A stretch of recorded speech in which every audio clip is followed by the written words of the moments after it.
Live from the world's capital markets, here are the latest financial headlines brought to you by News Factory. Hello and welcome to Monday's Daily Financial Review. Here's what's making the headlines in the markets today. The dollar-yen pair fell 0.7% in the last session. The ultimate oscillator is giving a negative signal. The Bitcoin-dollar pair exploded 1.4% in the last session. The ROC's positive signal contradicts our overall technical analysis. The gold-dollar pair rose 0.1% in the last session, after gaining as much as 1.3% during the session. The MACD is giving a negative signal.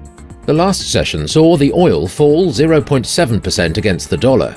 The stochastic RSI is giving a positive signal. Coming up, the choices from our chief analysts for today.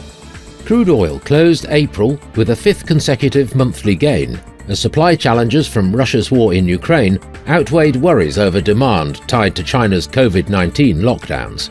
The UK government has delayed introducing more checks on EU goods entering the UK over fears it will disrupt supply chains and add to rising inflation. Eurozone inflation hit a record 7.5% this month, although so far European Central Bank policymakers blame it mainly on energy prices. Those were today's major economic events. And now, moving on to world financial headlines. The US ISM Manufacturing PMI will be released at 1400 hours GMT, the US ISM Manufacturing Employment Index at 1400 GMT, Germany's retail sales at 0600 GMT.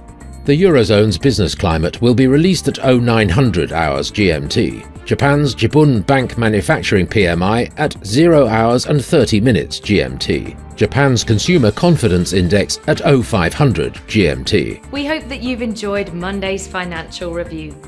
On behalf of all of us here, we wish you a productive trading day. Be sure to join us tomorrow morning for the latest news and events from the financial markets.